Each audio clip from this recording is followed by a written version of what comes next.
আরও একবার বল হাতে ঝলক দেখিয়েছেন সাকিব আল হাসান। কাউন্টি চ্যাম্পিয়নশিপে সারেকে জয়ের স্বপ্ন দেখাচ্ছেন বিশ্বসেরা অলরাউন্ডার। সাকিব আল হাসানের বোলিং ম্যাজিকে ভর করে প্রতিপক্ষকে তৃতীয় দিন শেষে 9 উইকেট তুলে নিয়ে সারে থামিয়েছে 194 রানে।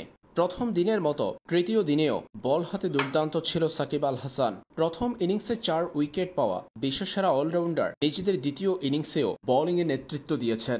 দ্বিতীয় ইনিংসের বোলিংয়ে সাকিব আল হাসান তৃতীয় দিনে করেছেন 25 ওভার, যেখানে সাকিব 25 ওভারে 150 বলে কেবল 83 রান দিয়ে তুলে নিয়েছেন 4 উইকেট। দ্বিতীয় ইনিংসেও দলের সেরা বোলার সাকিব আল হাসান ইকোনমিক্যাল বোলিংয়ের পাশাপাশি উইকেট শিকারেও নিজের পারদর্শিতা দেখিয়েছেন বাংলাদেশের এই পেসার। 25 ওভার বোলিং করা সাকিব 4 উইকেট নিয়েছেন 3.32 ইকোনমি রেটে বোলিং করে। এর আগে নিজেদের প্রথম ইনিংসেও 4 উইকেট পেয়েছেন বিশ্বসেরা অলরাউন্ডার। ভারত সফরের আগে কাউন্টি চ্যাম্পিয়নশিপে নিজের ঝালাইয়ের কাজটা করে নিচ্ছেন তিনি।